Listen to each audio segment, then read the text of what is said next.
Olá, graça e paz, meu irmão e minha irmã. Estamos iniciando a leitura da Bíblia em 365 dias, uma dose de amor com a Palavra de Deus.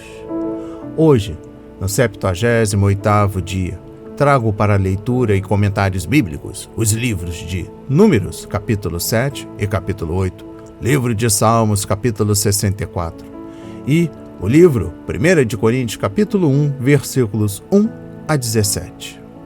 A minha recomendação é que todos tenham em mãos bloco de anotação, caneta ou lápis. A Bíblia, tão importante quanto a sua leitura diariamente, nos traz refrigério para a alma, sabedoria, sobretudo nos aproximando de Deus, sendo assim fortalecendo a nossa fé e esperança. Meu irmão e minha irmã, todos nós temos a necessidade de estarmos em comunhão com Deus diariamente. Comunhão esta através da leitura da Bíblia, ouvir os nossos devocionais, orar junto conosco. Precisamos usar todos os recursos que Deus tem nos dado, incentivar aos nossos irmãos e irmãs, a nossa comunidade, parentes queridos, a lerem a Bíblia, estudar, orar. O mundo está buscando validações por opiniões. Satanás não está para roubar o seu carro, sua casa, seu apartamento, celular, relógio, sua roupa. Ele vem neste exato momento tentar roubar a semente que está sendo semeada no dia de hoje, a sua fé e os propósitos que Deus tem para você. Mas agora, junto comigo, lhe encorajo a repetir estas palavras: Senhor, revele a compreensão de sua palavra. A Bíblia Sagrada nos faz gerar a fé, nos faz ter o alimento, a cura, a restauração. Senhor, me dê a compreensão da sua palavra. Estamos buscando validações na Bíblia, no seu livro, Pai. Senhor, revele a compreensão no dia de hoje e sempre. Em nome de Jesus. Amém. E graças a Deus. Se desconecte de tudo e permita que a palavra do Senhor adentre em vossos corações. Leitura no livro de Números, capítulo 7 e capítulo 8.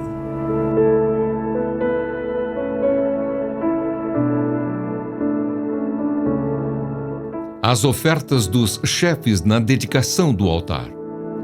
No dia em que Moisés acabou de levantar o tabernáculo, ele o ungiu e o consagrou juntamente com todos os seus utensílios, bem como o altar e todos os seus pertences.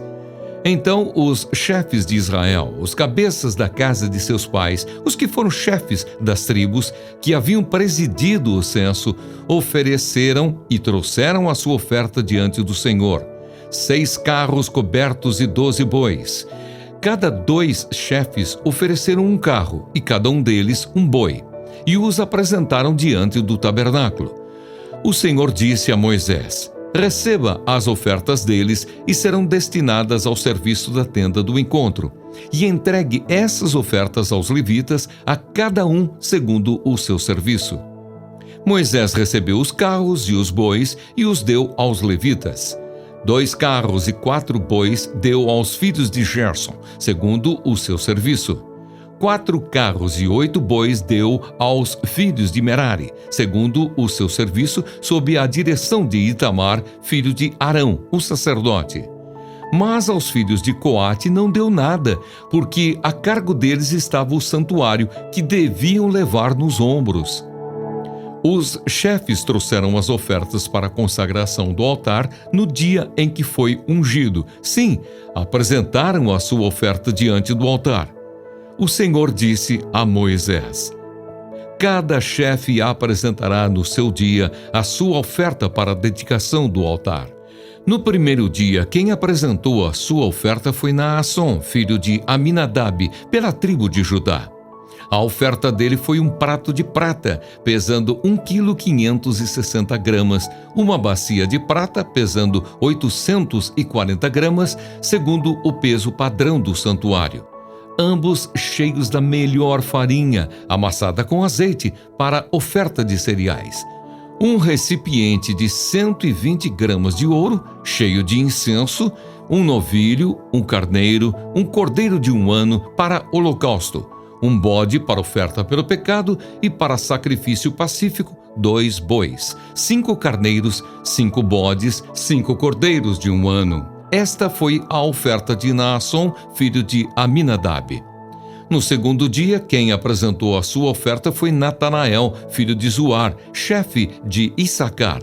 Como sua oferta, apresentou um prato de prata, pesando 1,560 kg, uma bacia de prata, pesando 840 gramas, segundo o peso padrão do santuário, ambos cheios da melhor farinha, amassada com azeite, para oferta de cereais. Um recipiente de 120 gramas de ouro, cheio de incenso. Um novilho, um carneiro, um cordeiro de 1 ano para holocausto. Um bode para oferta pelo pecado. E para sacrifício pacífico, 2 bois, 5 carneiros, 5 bodes, 5 cordeiros de 1 ano. Esta foi a oferta de Natanael, filho de Zuar. No terceiro dia foi Eliabe, filho de Elon, chefe dos filhos de Zebulon. A oferta dele foi um prato de prata, pesando 1,560 kg, uma bacia de prata, pesando 840 gramas, segundo o peso padrão do santuário, ambos cheios da melhor farinha, amassada com azeite, para oferta de cereais. Um recipiente de 120 gramas de ouro, cheio de incenso. Um novilho, um carneiro, um cordeiro de 1 ano, para holocausto. Um bode para oferta pelo pecado, e para sacrifício pacífico, 2 bois, 5 carneiros, 5 bodes, 5 cordeiros de 1 ano.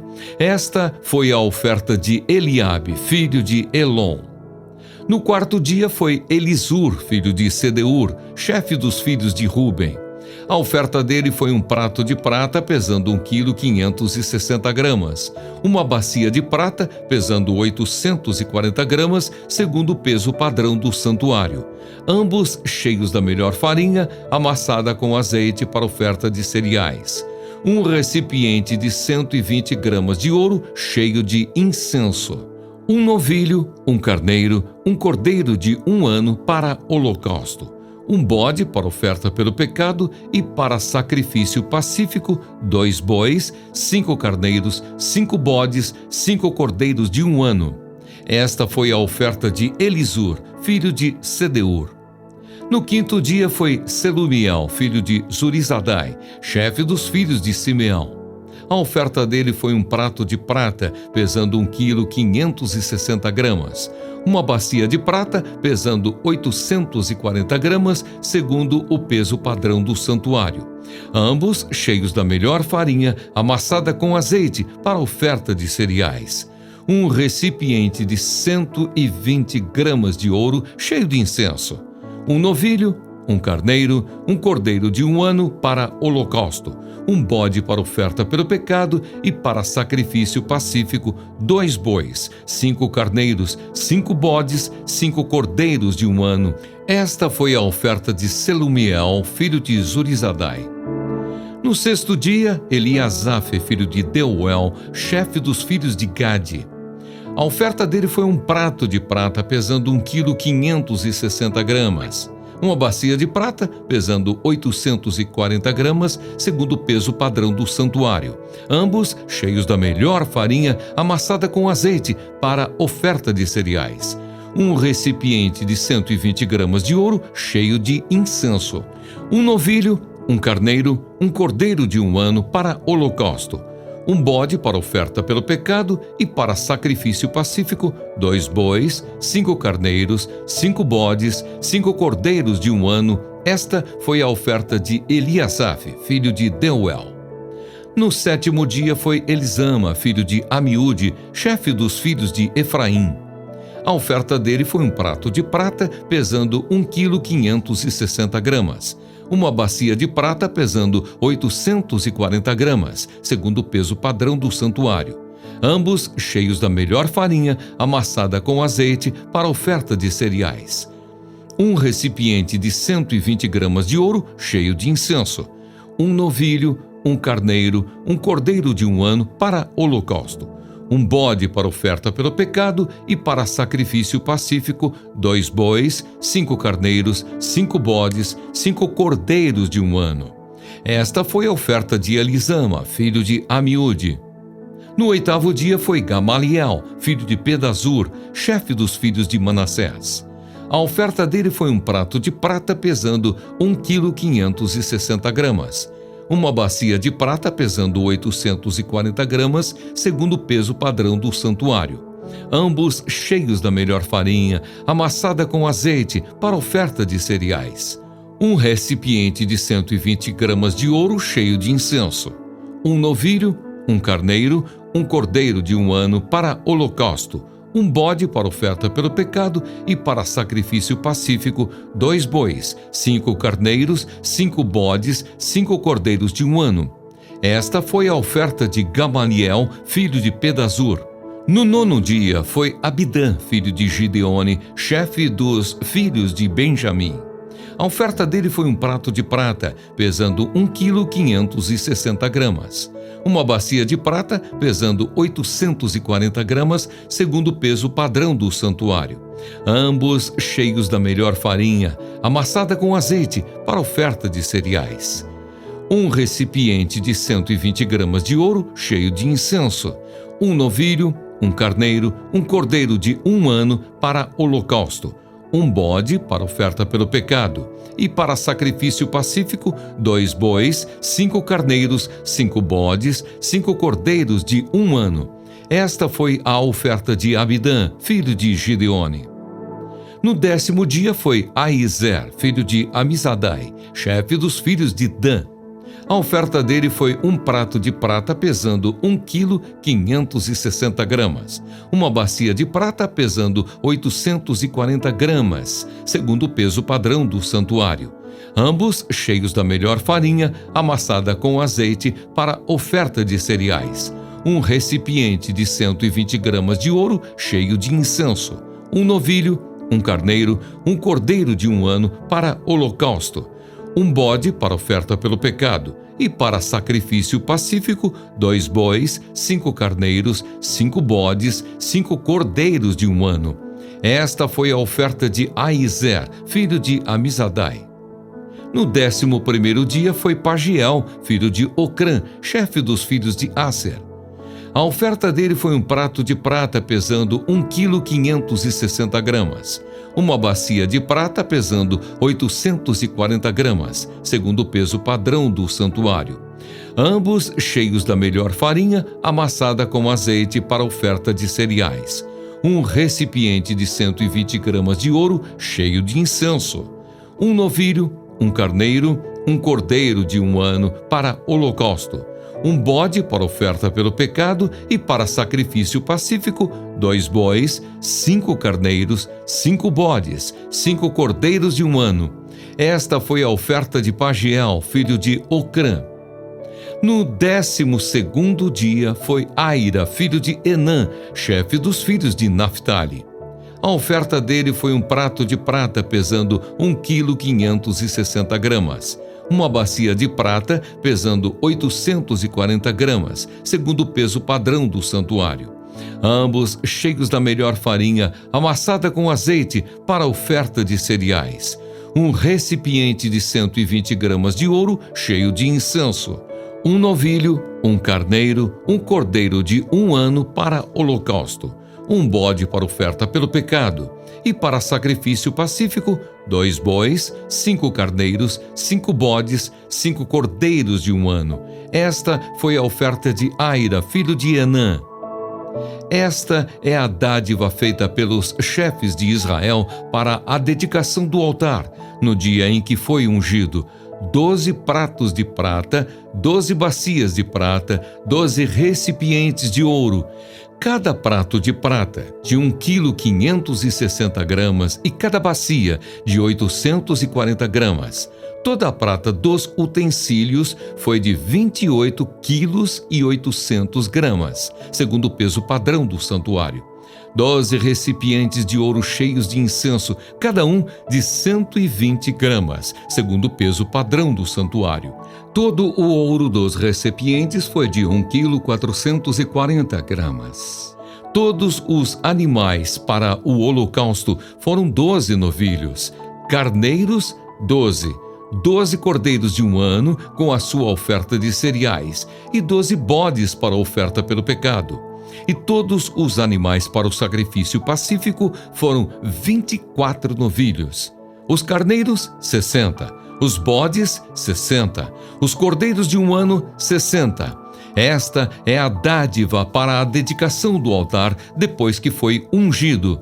Quando Moisés entrava na tenda do encontro para falar com o Senhor, ouvia a voz que lhe falava de cima do propiciatório, que está sobre a arca do testemunho, entre os 2 querubins. Assim lhe falava. As 7 lâmpadas do candelabro. O Senhor disse a Moisés: fale a Arão e diga-lhe: quando você colocar as lâmpadas, seja de tal maneira que as 7 venham a iluminar o espaço diante do candelabro. E Arão fez assim. Colocou as lâmpadas para que iluminassem o espaço diante do candelabro, como o Senhor havia ordenado a Moisés.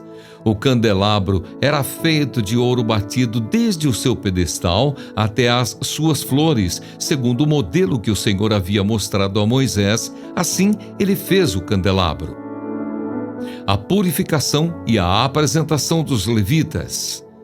O Senhor disse a Moisés: separe os levitas do meio dos filhos de Israel e purifique-os. Faça o seguinte para purificá-los: você aspergirá sobre eles a água da expiação, e eles farão passar a navalha sobre todo o corpo deles, lavarão as suas roupas e se purificarão. A seguir, pegarão um novilho com a sua oferta de cereais feita da melhor farinha, amassada com azeite, e você pegará outro novilho para a oferta pelo pecado. Você fará chegar os levitas diante da tenda do encontro e reunirá toda a congregação dos filhos de Israel.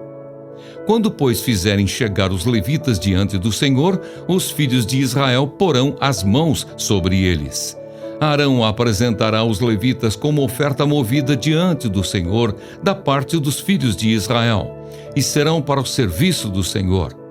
Os levitas porão as mãos sobre a cabeça dos novilhos, e você sacrificará um dos novilhos para a oferta pelo pecado e o outro para holocausto ao Senhor, para fazer expiação pelos levitas. Você porá os levitas diante de Arão e diante dos seus filhos, e os apresentará por oferta movida ao Senhor. Assim você separará os levitas do meio dos filhos de Israel. Os levitas serão meus. Depois disso, os levitas entrarão para fazerem o serviço da tenda do encontro, e você os purificará e os apresentará por oferta movida, porque dentre os filhos de Israel eles me são dados. Eu os tomei para mim em lugar de todo o primeiro filho que nascer, do primogênito de cada um dos filhos de Israel.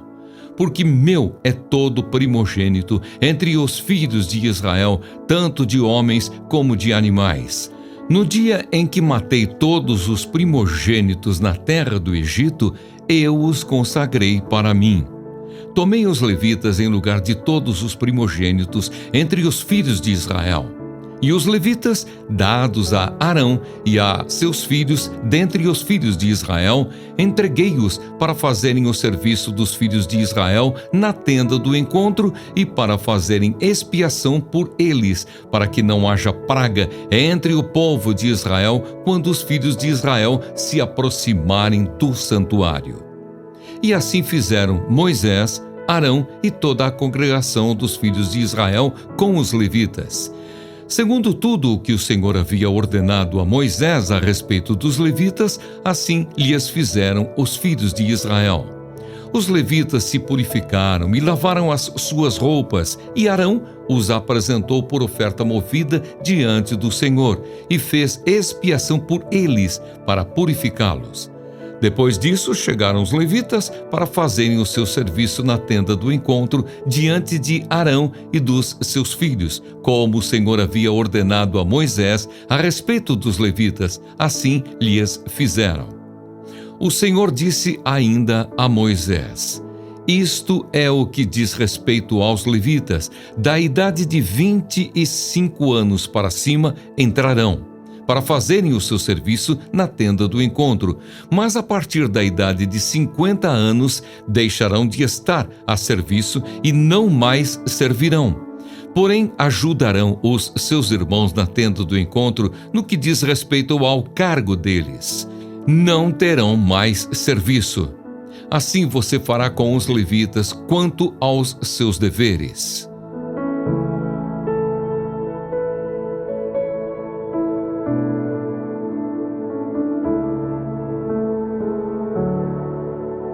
Amém. Compreendendo o livro de Números, capítulo 7.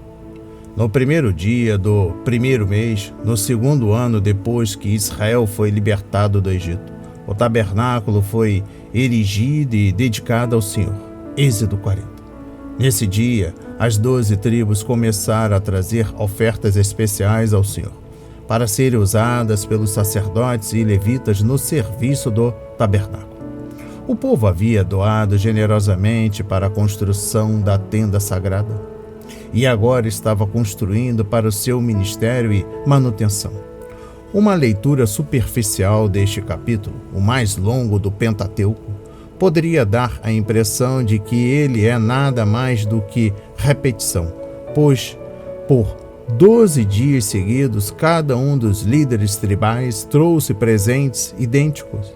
Mas não devemos perder de vista que Deus tomou conhecimento de cada uma daquelas ofertas, de cada líder e de cada tribo representada, em cada um dos 12 dias. Na verdade, cada líder de tribo é mencionado 2 vezes, no início e no fim do relatório. Tomamos conhecimento desses líderes em Números 1, capítulo 5 a 16 e capítulo 2, versículos 3 a 32. A ordem deles é a mesma da estabelecida para quando Israel fosse marchar para uma nova localização. E finalizando a compreensão do capítulo 7, trago o versículo 12. O fato de Deus ter observado e registrado cada nome e cada oferta indicada o seu amor e interesse por cada um de seus filhos.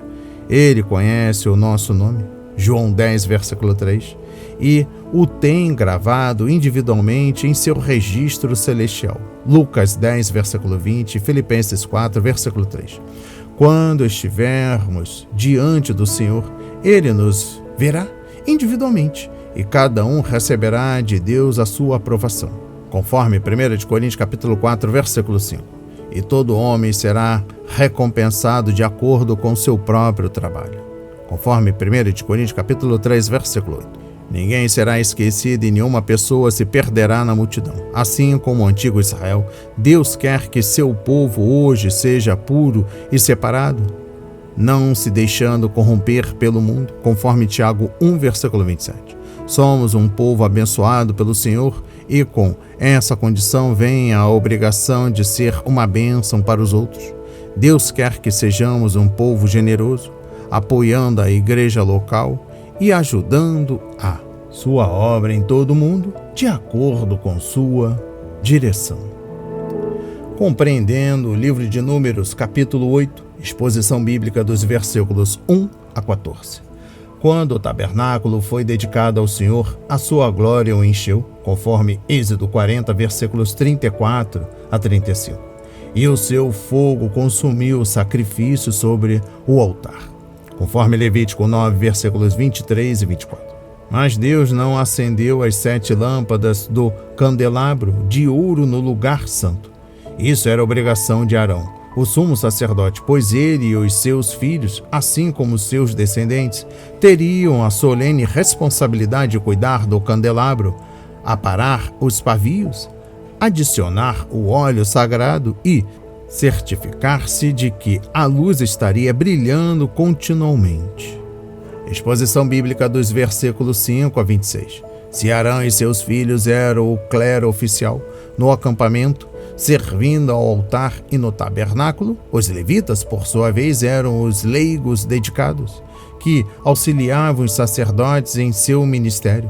Eles foram tomados e separados do meio dos israelitas, conforme versículos 6, 14, 16 e 19, como substitutos dos primogênitos machos, que pertenciam ao Senhor. Os levitas também pertenciam ao Senhor, conforme Números 8, versículo 14. E ele os deu aos sacerdotes como dádiva especial, versículo 19. Cabia aos levitas cuidar do tabernáculo, desmontar e transportar sua estrutura em cada deslocamento e depois reerguê-lo na nova localização. Compreensão do versículo 11. Alguns princípios práticos relativos ao serviço cristão vêm da congregação dos levitas. Em primeiro lugar, é Deus quem escolhe, capacita e consagra o seu povo para o serviço espiritual e devemos aceitar a sua vontade. Os sacerdotes eram os responsáveis pelo ministério do tabernáculo e os levitas os assistiam. Todo sacerdote deveria vir da família de Arão e nenhum levita era autorizado a tomar o lugar do sacerdote. Os levitas não tinham permissão para servir no altar, usar as vestes sacerdotais ou entrar no santuário. Compreendendo o versículo 13, o segundo princípio é que aqueles que servem, antes de tudo, devem servir ao Senhor e, em seguida, ao seu povo. Os servos de Deus devem ser um sacrifício vivo, uma oferta ao Senhor. Conforme Romanos 12, versículo 1. Servemos a Deus servindo ao seu povo, mas as nossas ordens devem vir do Senhor. Escravos de vocês, por causa de Jesus. Conforme 2 Coríntios capítulo 4, versículo 5. Não importa que tarefa o Senhor nos atribua, ela é importante para a sua obra e nós devemos executá-la com alegria e cuidado. E finalizando a compreensão no livro de Números capítulo 8, exposição bíblica dos versículos 23 a 26. Os sacerdotes e levitas acampavam imediatamente em torno do recinto do tabernáculo e serviam como muro de proteção contra aqueles que quisessem invadir a área sagrada e que, por causa disso, atraíram o julgamento de Deus. Do mesmo modo, hoje os líderes das igrejas locais devem ser diligentes em proteger o rebanho daqueles que podem destruí-lo. Cuidem de vocês mesmos e de todo o rebanho.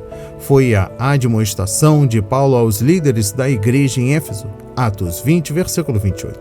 O apóstolo os avisou de que surgiriam inimigos perigosos, tanto de fora da igreja como do meio da congregação, conforme Atos 29, versículo 31. Os servos de Deus devem estar sempre em alerta e com coragem para enfrentar os inimigos da verdade divina. Vamos para a leitura no livro de Salmos, capítulo 64.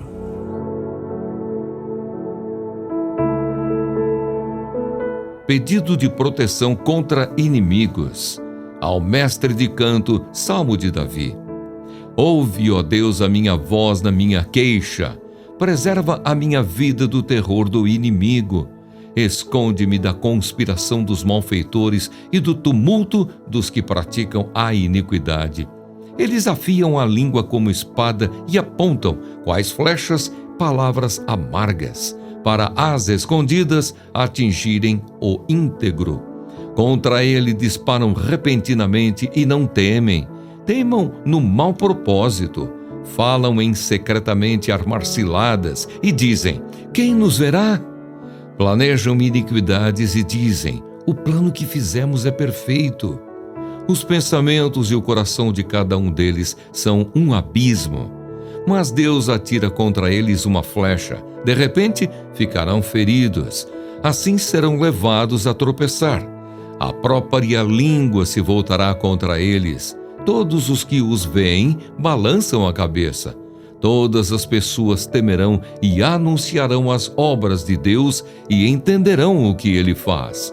O justo se alegra no Senhor e nele confia, e se gloriam todos os retos de coração. Amém. Compreendendo o livro de Salmos, capítulo 64, exposição bíblica dos versículos 1 e 2. Davi muitas vezes se dirigia ao Senhor dizendo: ouve-me, ou responda-me quando clamo. Não porque Deus não estivesse prestando atenção, mas porque estava sendo sincero. Davi não pediu a Deus para mudar as circunstâncias, mas para fortalecer seu coração e libertá-lo do medo. O temor do Senhor nos mobiliza, mas o medo do homem nos paralisa. Exposição bíblica dos versículos 3 a 6. Davi sabia exatamente o que o inimigo estava dizendo e fazendo.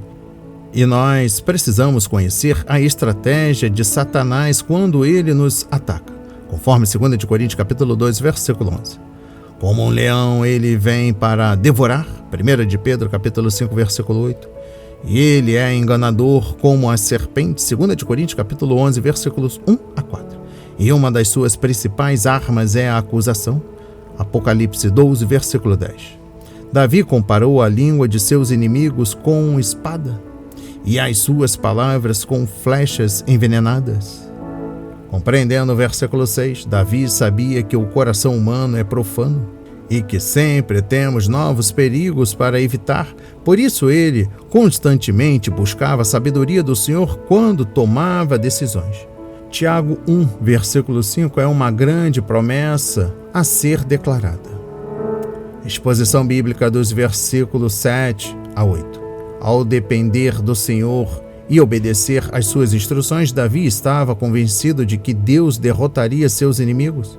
Fortaleçam-se no Senhor e no seu forte poder. Efésios 6, versículo 10. Os inimigos de Davi, de repente, passaram a atirar flechas nele. Salmos 64, versículo 3 e 4. Por isso o Senhor, repentinamente, também os alvejou. Versículo 7. Eles tentaram armar armadilhas para ele e pegá-lo nelas. Versículo 5. Por isso o Senhor fez com que os inimigos de Davi tropeçassem e caíssem. Versículo 8.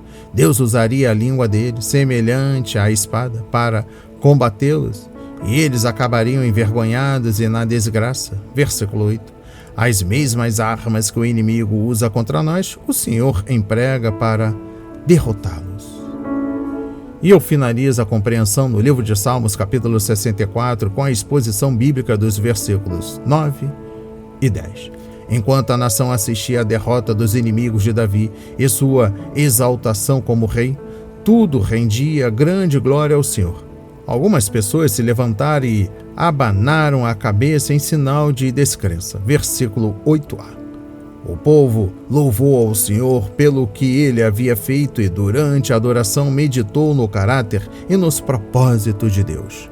Não é suficiente conhecer as obras do Senhor. Também devemos procurar entender seus caminhos e aprender a agradá-lo. Salmos 103, versículos 6 e 7. A grande preocupação de Davi era que o Senhor fosse glorificado e foi por isso que Deus o abençoou. Alegre-se. Vamos para a leitura no livro 1 de Coríntios, capítulo 1, versículos 1 a 17. Prefácio e saudação. Paulo, chamado pela vontade de Deus para ser apóstolo de Cristo Jesus, e o irmão Sóstenes, à igreja de Deus que está em Corinto, aos santificados em Cristo Jesus, chamados para ser santos, com todos os que, em todos os lugares, invocam o nome de nosso Senhor Jesus Cristo, Senhor deles e nosso. Que a graça e a paz de Deus, nosso Pai, e do Senhor Jesus Cristo estejam com vocês. Ação de graças. Sempre dou graças ao meu Deus por vocês, por causa da graça de Deus que foi dada a vocês em Cristo Jesus. Porque em tudo vocês foram enriquecidos nele, em toda a palavra e em todo o conhecimento, assim como o testemunho de Cristo tem sido confirmado em vocês, de maneira que não lhes falta nenhum dom, enquanto aguardam a revelação de nosso Senhor Jesus Cristo. Ele também os confirmará até o fim, para que vocês sejam irrepreensíveis no dia de nosso Senhor Jesus Cristo. Fiel é Deus, pelo qual vocês foram chamados à comunhão de seu Filho Jesus Cristo, nosso Senhor. Exortação à unidade. Irmãos, pelo nome de nosso Senhor Jesus Cristo, peço-lhes que todos estejam de acordo naquilo que falam e que não haja divisões entre vocês. Pelo contrário, que vocês sejam unidos no mesmo modo de pensar e no mesmo propósito. Pois, meus irmãos, fui informado a respeito de vocês por alguns membros da casa de Cloe de que há brigas entre vocês. Refiro-me ao fato de cada um de vocês dizer: eu sou de Paulo, eu sou de Apolo, eu sou de Cefas, eu sou de Cristo. Será que Cristo está dividido? Será que Paulo foi crucificado por vocês? Ou será que vocês foram batizados em nome de Paulo? Dou graças a Deus por não ter batizado nenhum de vocês, exceto Crispo e Gaio, para que ninguém diga que vocês foram batizados em meu nome. Batizei também a casa de Estéfanas. Além destes, não me lembro se batizei algum outro. Afinal, Cristo não me enviou para batizar, mas para pregar o Evangelho, não com sabedoria de palavra, para que não se anule a cruz de Cristo. Amém. Compreendendo o livro 1 de Coríntios, capítulo 1, versículos 1 a 17. Exposição bíblica dos versículos 1 a 9.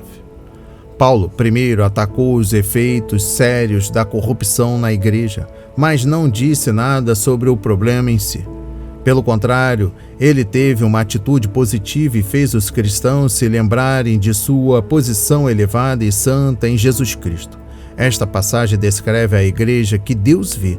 Nos versículos 10 a 31, Paulo descreveu a igreja que os seres humanos veem.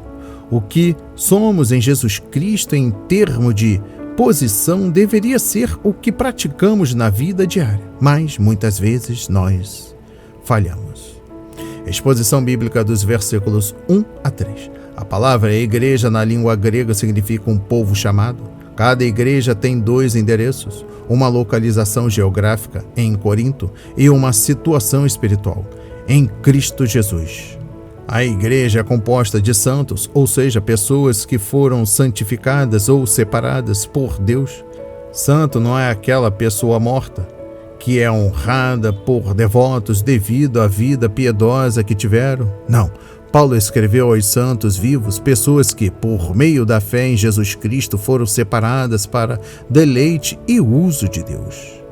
Exposição bíblica dos versículos 4 a 6. A salvação é uma graça que recebemos de Deus, mas quando somos salvos, também recebemos dons espirituais. Paulo explicou isso em detalhe nos capítulos 12 a 14. A palavra grega traduzida por enriquecidos dá-nos em português a palavra plutocrata, ou seja, uma pessoa muito rica. Os coríntios eram especialmente ricos em dons espirituais, conforme 2 de Coríntios capítulo 8, versículo 7, mas não estavam usando esses dons de forma espiritual. E eu encerro a leitura da Bíblia e também a compreensão no livro 1 de Coríntios capítulo 1, versículos 1 a 17, com exposição bíblica dos versículos 10 a 17. Um fato interessante é que Paulo abordou este problema de divisão na igreja. Primeiro, ele apontou para a unidade de Cristo, um só Salvador em um só corpo. Em seguida, o apóstolo fez os cristãos se lembrarem de seu batismo, uma imagem de seu ingresso espiritual no corpo de Cristo. Então, ele os levou para a cruz. A menção da cruz nos versículos 17 define a longa sessão sobre o poder do Evangelho versus a fraqueza da sabedoria humana. Receba essas palavras na autoridade de Jesus.